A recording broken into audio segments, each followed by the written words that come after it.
Hari ini, fajar baru telah terbit. Batu telah terguling, kubur kosong.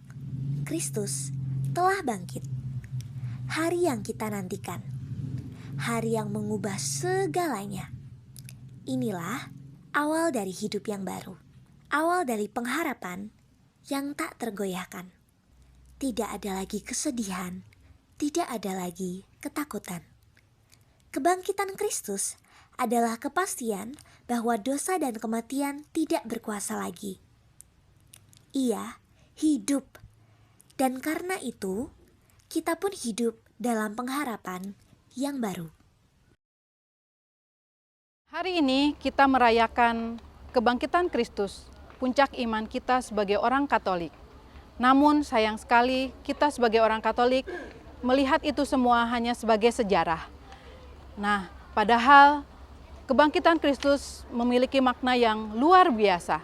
Menurut kalian, makna kebangkitan Kristus itu dalam pejaraan di dunia ini seperti apa? Kalau menurut aku sendiri ya Bu, kebangkitan Kristus itu bukti bahwa harapan itu akan selalu ada. Yang dimana mungkin dalam hidup kita sering ngerasa kesulitan, kita sering ngerasa gagal dan gak ada jalan keluar. Tapi dari peristiwa kebangkitan Yesus dari kematian itu menunjukkan bahwa tidak ada yang mustahil bagi Tuhan. Jadi itu yang bikin aku lebih berani dalam menghadapi hidup gitu sih. Kalau menurut aku ya, kebangkitan Yesus itu bukan cuman supaya Yesus bisa menunjukkan kuasanya gitu, tetapi supaya kita dapat kehidupan yang baru, supaya kita bisa hidup dalam Dia. Ya walaupun sih kadang kita merasa nggak pantas ya, karena kita kan sering jatuh dalam dosa. Tapi kebangkitan Yesus itu mengingatkan aku supaya bahwa Yesus itu nggak pernah menyerah akan keadaan kita. Dia tuh selalu memberikan kesempatan yang baru untuk kita. Nah, menurut saya sebagai ibu, kebangkitan Kristus itu merupakan panggilan.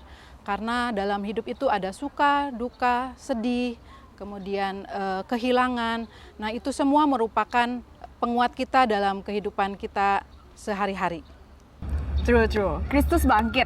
Dan kita sebagai peziarah yang ada di dunia ini dipanggil untuk hidup dalam terang kebangkitannya. Kita nggak lagi hidup dalam ketakutan, tapi dalam harapan.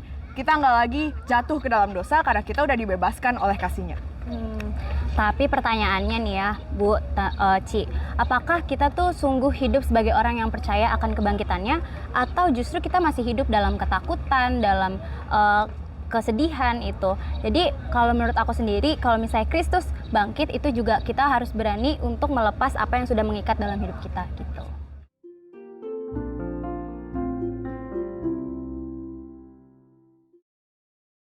Saudara-saudari, penjarahan kita di dunia ini belum selesai. Kristus bangkit dan kita dipanggil untuk menjadi saksinya. Marilah kita bersama melangkah dalam terang kebangkitan Kristus. Christ is risen, haleluya. Christ is risen, haleluya. Christ is risen, haleluya.